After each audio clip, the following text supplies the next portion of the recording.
Súratun Naba. Bismillahir Rahmanir Rahim. Ní orúkọ Allah, ọba àjọkẹ́ ayé, àṣàkẹ́ ọ̀run. Amma yatasaalun. Nípa kí ni wọ́n ń bira wọn léèrè. Anin naba'il azim. Nípa ìró ńlá. Alladhi hum fihi mukhtalifun.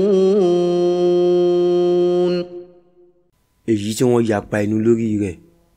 Kalla saya'lamun. Rárá, wọn yóò padà wá mọ̀. Thumma kalla saya'lamun. Lẹ́yìn náà rárá, wọn yóò padà wá mọ̀. Alam naj'alil arda mihada. Ǹjẹ́ àwa kò ṣe ilẹ̀ ní ìtẹ́bí? Wal jibala awtada. Àti àwọn òkè ní èèkàn.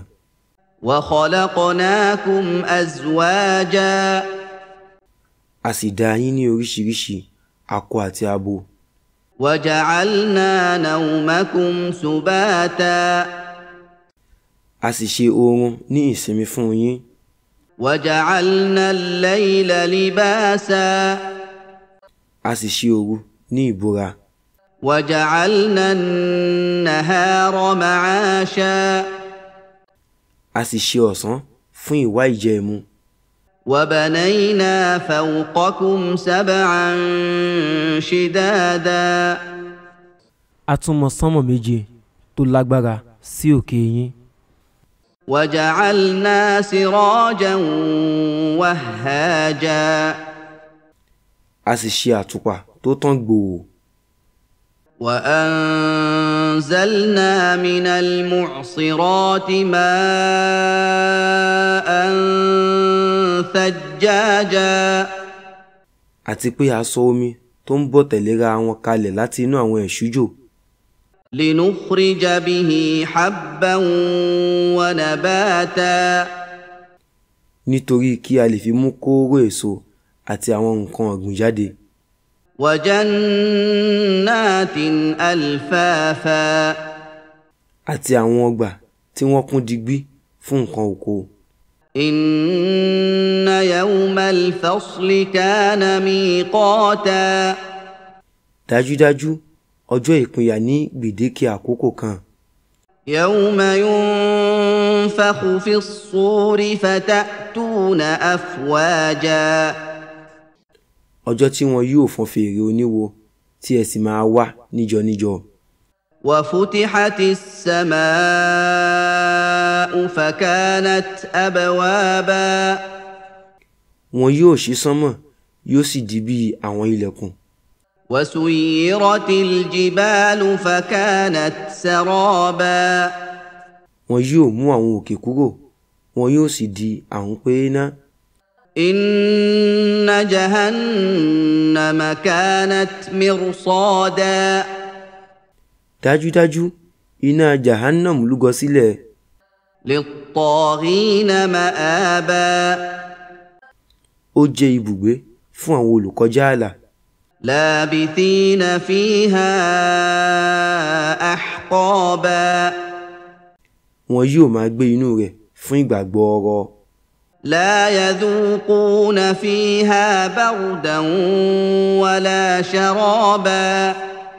Wọn kò ní ìtura tàbí ohun mímu kan tọ́wò níbẹ̀. Illa hamiman wa ghassaqa. Àyàfi omi tó gbóná parí àti àwọn ẹ̀gbin ọyún ojú egbò. Jaza'an wifaqa. Ẹ̀san yìí jẹ́ ìbámu sí ohun tí wọ́n ṣe níṣẹ́.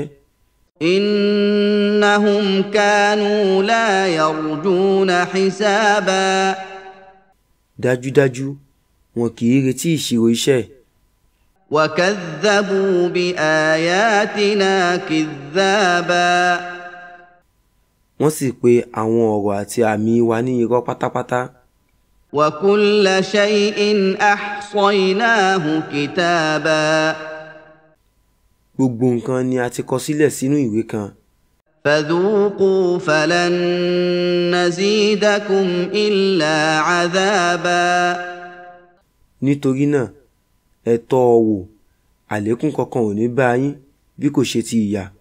إن للمتقين مفازا dájúdájú oríire ń bẹ fún àwọn olùpáyà Ọlọ́run.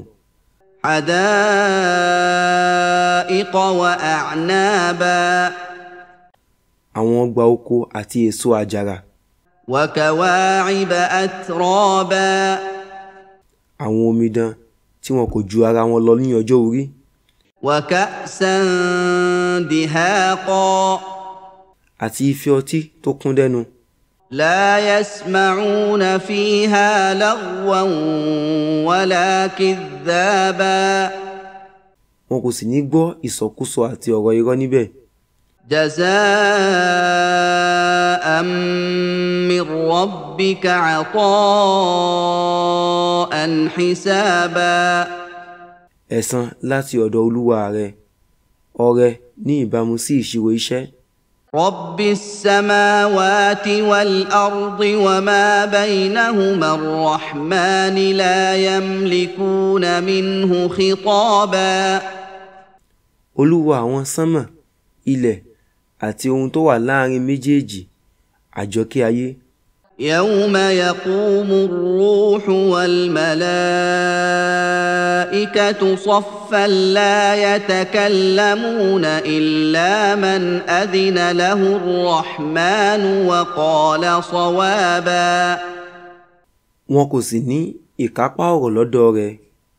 ọjọ́ tí Ar-Ruh, ìyẹn Jibril àbí màláíkà mìíràn àti àwọn màláíkà yóò dúró ní ọ̀wọ̀ọ̀wọ́. ẹnikẹ́ni kì yóò sọ̀rọ̀ àyàfi ẹni tí àjọkẹ́ ayé bá yọ̀ǹda fún, yóò sì sọ ohun tí ó tọ́. ذلك اليوم الحق فمن شاء اتخذ إلى ربه مآبا ìyẹn ni ọjọ́ òdodo. nítorí náà ẹni tí ó bá fẹ́ kí ó mú ọ̀nà tí ó máa gbà ṣẹ́rí padà sí ọ̀dọ̀ Olúwa rẹ̀. إنا أنذرناكم عذابا قريبا يوم ينظر المرء ما قدمت يداه dájúdájú à ń kìlọ̀ ìyà tó súnmọ́ fún yín, ọjọ́ tí èèyàn yóò wo ohun tí ó tì síwájú. يوم ينظر المرء ما قدمت يداه ويقول الكافر يا ليتني كنت ترابا ọjọ́ tí èèyàn yóò wo ohun tí ó tì síwájú, aláìgbàgbọ́ yóò sọ wípé ìbòsí, èmi ìbá sì jẹ́ erùpẹ̀.